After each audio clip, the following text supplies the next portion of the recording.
What's up, man? It's the Bronco at the Frog coming at you with another reaction video. Shout out to man, Football Historia. Get that man to 45,000 subscribers for making this video. The Premier League starts Friday. Switch out TV stats to Bronco 0. I will be live. Liverpool versus them Bournemouth Cherry Boys to open the season. I'm going to try to do a watch along to every Liverpool game, as many Liverpool games as I can. Twitch chat was already hating on me talking about some over under 10. I'm going to do less than 10 and all that nonsense, bro. We ain't too worried about that. And we ain't worried about what the Twitch chat is saying right now. I might even blur it out on stream just because them boys like to act up. Ha! You hear me? Hey, the Premier League is about to go crazy. Y'all drop down in the comments y'all Premier League predictions. We already know, the hood know that Liverpool is go back to back in England, back to back England champs, back to back Premier League champs, and they also go do what they do and win the champions and become champions of Europe. Hey, Premier League is about to go crazy. Let's see what goes down. The Premier League champions, a reborn Manchester City, the world champions, reborn. Arteta's last chance. They do got that boy Cherky. Who else City got aside from Cherky? I heard they looking at Rigo. They picked up reindeers. Okay, Burf, is that enough? Is that enough right there? I heard at Nuri. I heard Rodri got hurt again. Is at Nuri the dude who played in the Club World Cup for that Egyptian team? Or no, nah, this ain't him. Okay, he's Algerian. Okay, Tyson. Rebirth City. We is not worried. Not pool.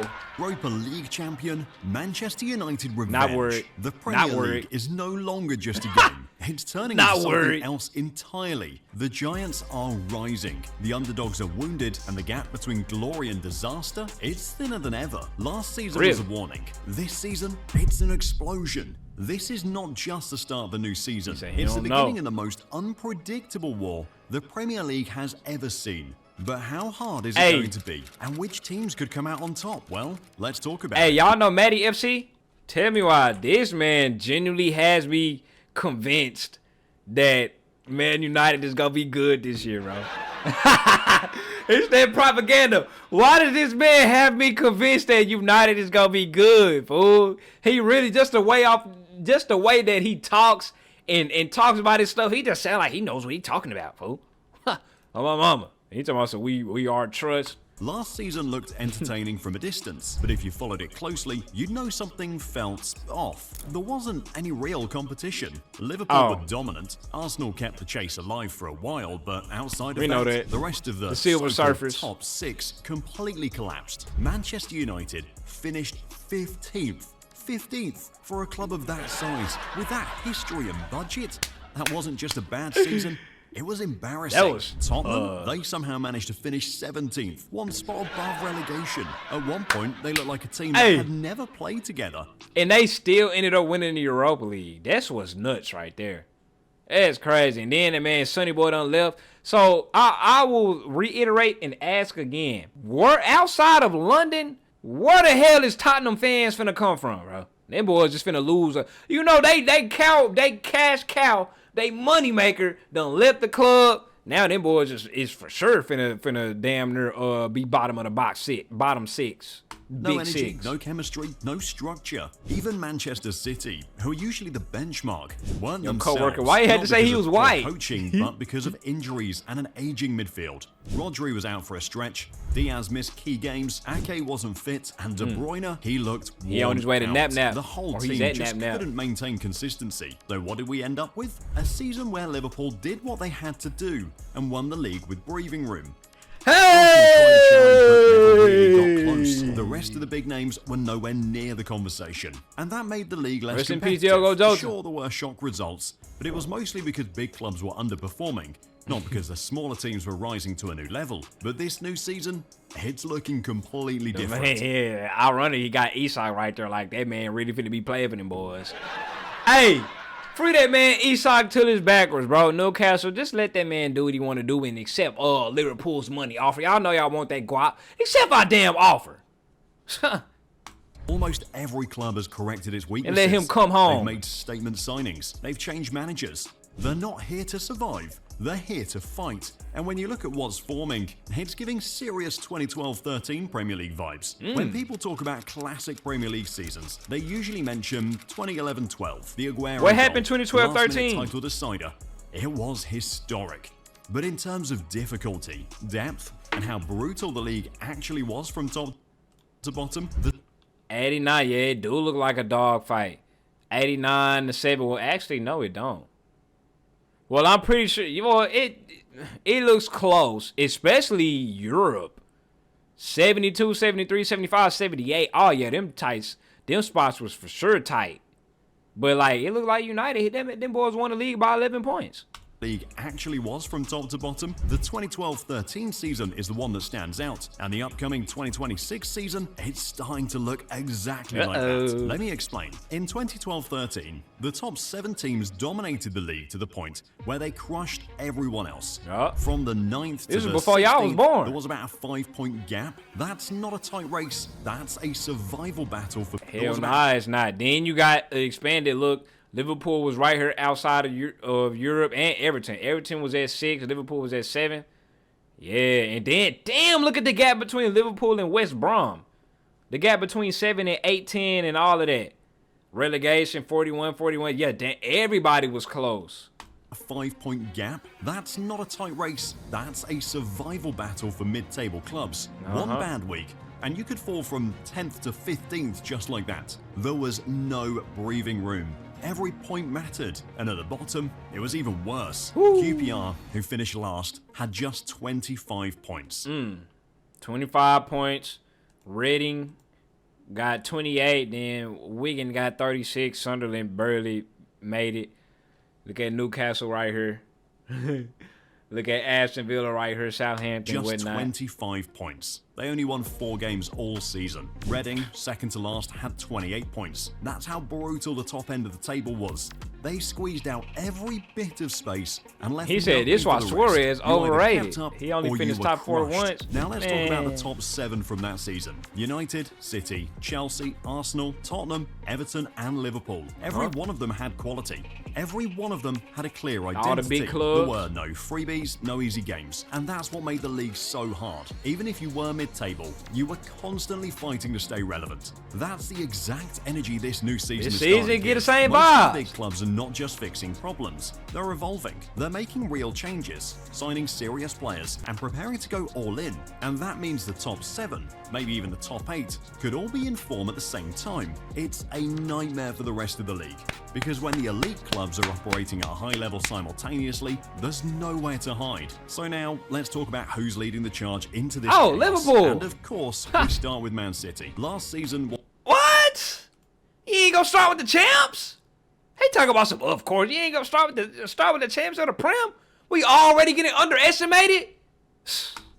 Because when the elite clubs are operating at a high level simultaneously, there's nowhere to hide. So now, let's talk about who's leading the charge into this chaos. And of course, we start with Man City. Last season wasn't the typical City dominance we've gotten used to. It wasn't that they become a bad team overnight. It was more structural. The foundation cracked, and Pep had no choice but to rebuild in mid-season. First, the injuries. Rodri, the heartbeat of the team, missed the most matches. Ruben Diaz and Nathan Ake, key defensive pillars, were in and out of the squad. Then the age factor. Kevin De Bruyne was no longer the same player over 90 minutes. You could see his legs slowing down. Gundogan's legs are already gone, and it left a huge void in midfield. So when the pressure hit, there wasn't enough control, not enough dominance. City struggled for rhythm, and that cost them. But Pep, being Pep, he's never passive. He's already started to reset. He let De Bruyne go, a bold move, but the right one. Am I tripping? But didn't Pep give hints out there that he was finna retire or something? Like after a year, or saying that this was his last time? This was his last time he extended. Oh, okay. Well, I'm gonna say that man, Pep, bro, he went through a whole bunch of stuff, man. He went through this, then he went through the divorce, bro. To Napoli. In comes Ryan Cherki, a completely different kind of player, but one who can recreate some of the unpredictability and passing range De Bruyne offered. He's younger, dynamic, and hungry. Exactly what City needs in that creative space.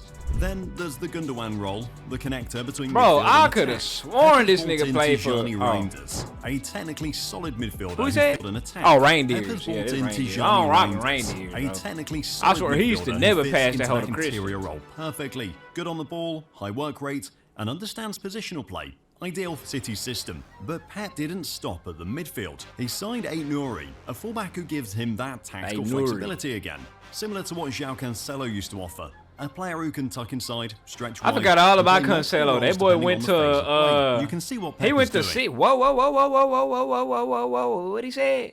What he said? Is he capping? That boy capping, bro. If Fabrizio ain't say it, boys out here capping, fool.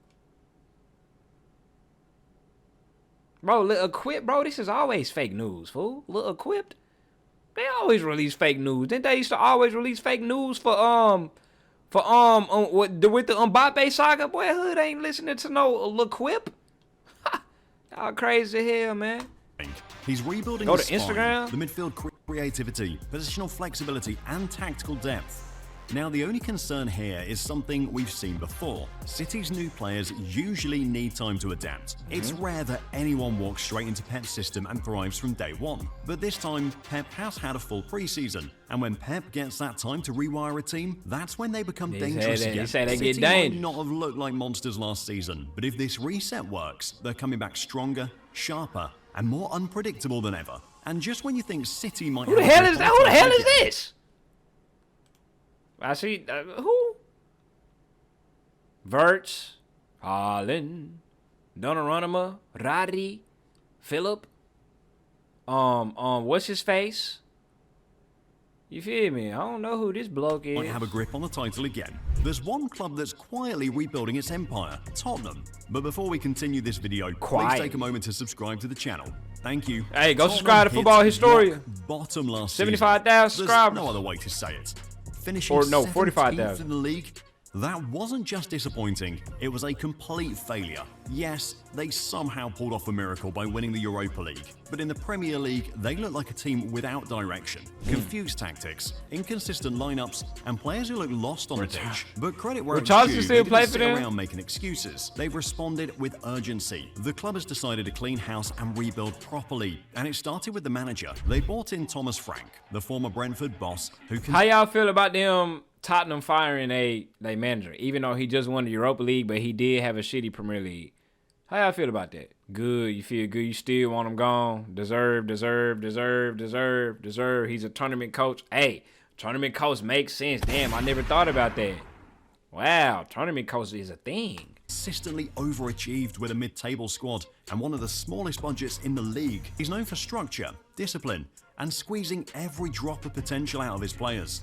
And now he's getting real backing at a bigger club. So Europa League didn't not a waste big time. trophy? They've already brought in Mohamed Kudus from West Ham, a player who's proven he can be effective in the Premier League. Kudus brings creativity, directness, and can operate anywhere across the front line. He's not just a flashy winger, he's someone who plays with purpose, and that instantly upgrades their forward options. They also added João Paulinho on loan. That's a smart move. One of the best ball-winning midfielders in the league when he was at Fulham, and exactly the kind of presence you need in a Thomas Frank system. Someone who brings balance, breaks up play, and gives your more creative players freedom to push forward. And when you look at what they're building, a clear tactical structure, a serious over there. We midfield, got and Matthias dynamic Tell. attackers, you can already tell this won't be the same confused Spurs from last season. Still not moved, though. The big question is how quickly Frank can get his system working. But if there's one thing we've learned from his Brentford days, he doesn't waste time. He's always got a plan, and more importantly, he knows how to execute it. And with Spurs starting to take shape, we now move to a club that's been knocking on the greatness for the past 3 seasons. Silver Surfers. Watching Arsenal is watching Netflix, you know. You always wait for the next season.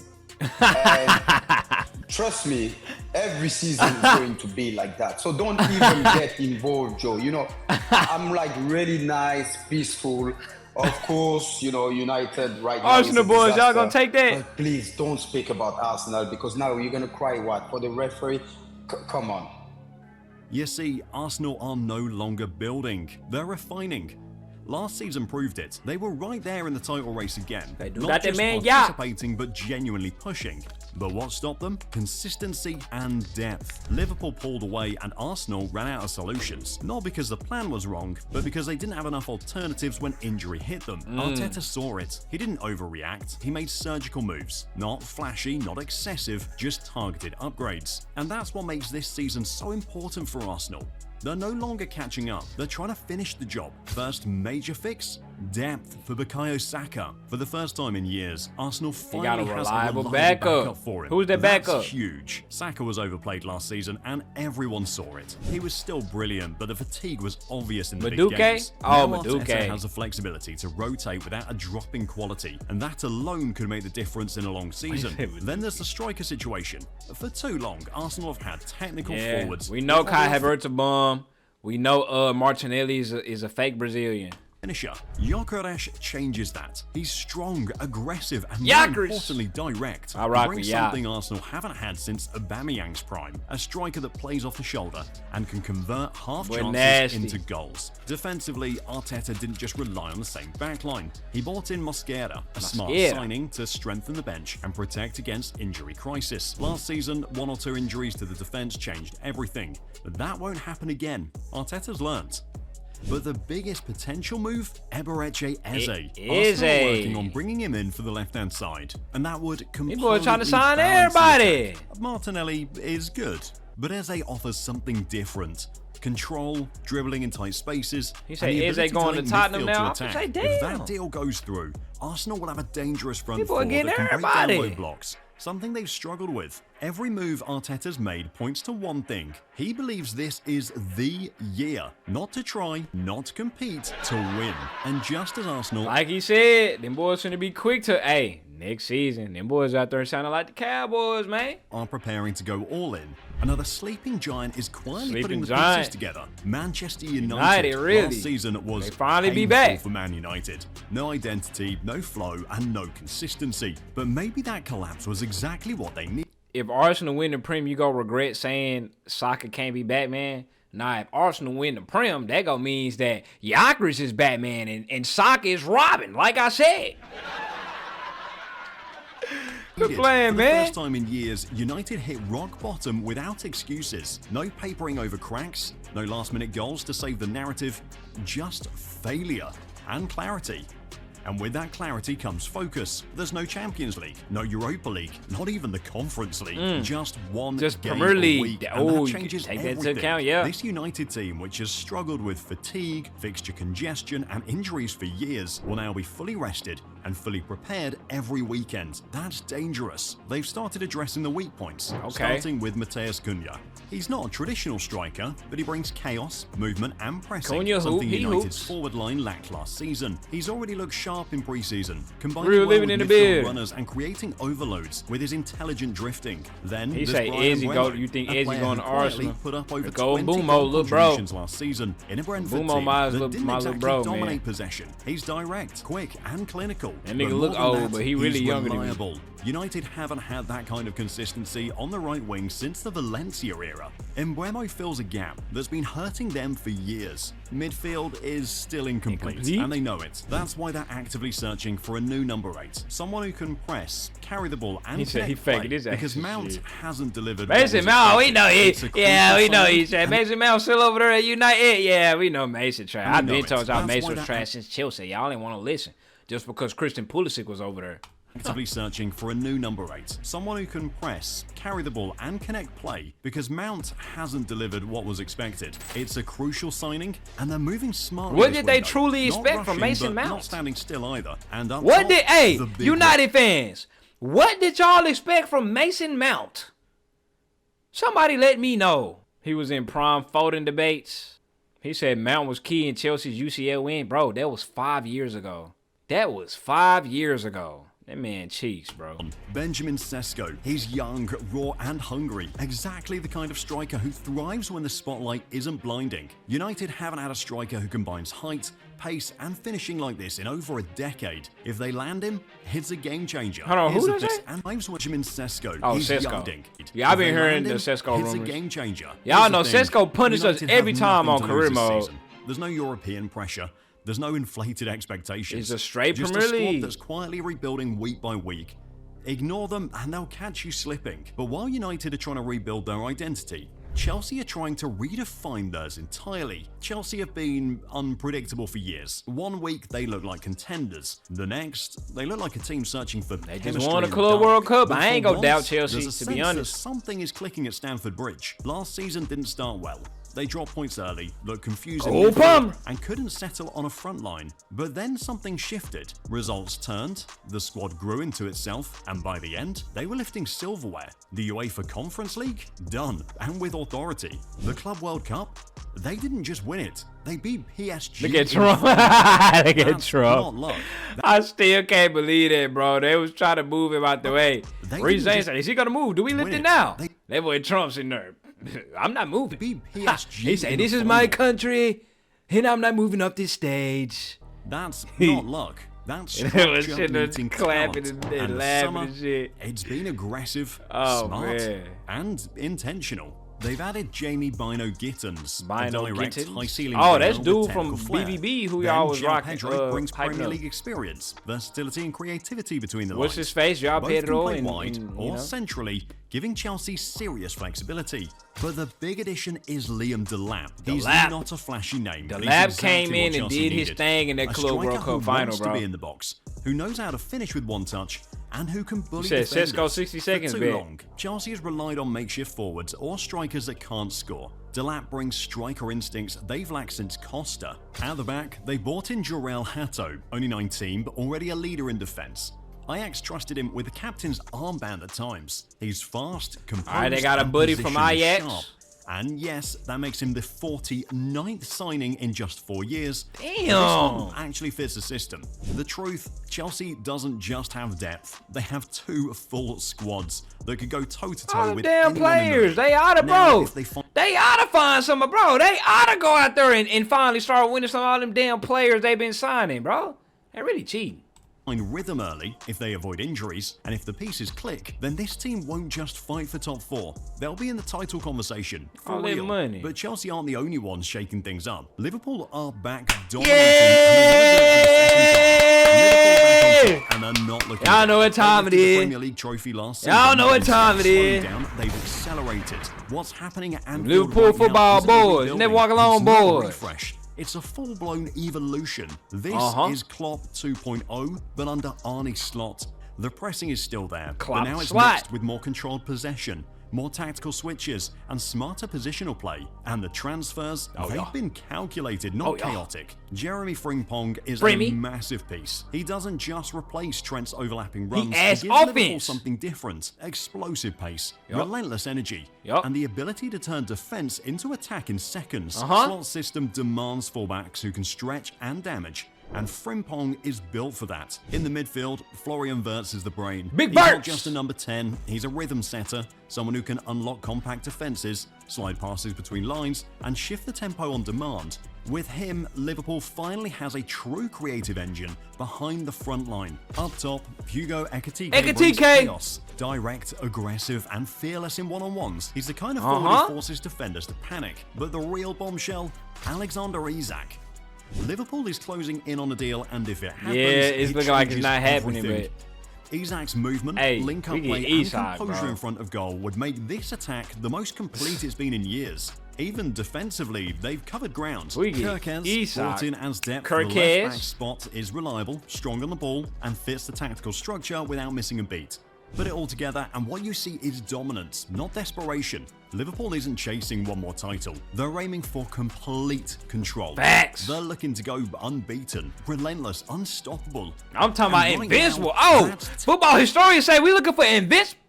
We looking that good? For complete Invincibles? Control. They're looking to go unbeaten, relentless, unstoppable. And right now, that's terrifying for everyone else. This season's top 4 race, it's not a sprint. It's not even a marathon. It's an all-out war. Every one of these teams think they deserve a Champions League spot. Every one of them has spent big, plan deep, and built squads not just to compete, but to dominate. And losing game 3 against them Gunner boys. boys. Been this thin. A bad That's week cute. That's gonna be a crazy battle right there. A draw at home could derail the season. A missed chance could be the difference between 4th and 7th. This isn't like previous seasons, where you had a clear gap between the elite. We're gonna be live on Twitch. That gap has closed. Now everyone's in the fight. Oh, this thing There are got me more excited for contenders this than last season, man. spots. 7 teams, 4 places. Someone's going to fall. Probably more than one. And that's what makes the 2026 Premier League season so insane. It's not just a title race. It's survival at the top. But what do you think? Jay in the building, what's up with it, boy?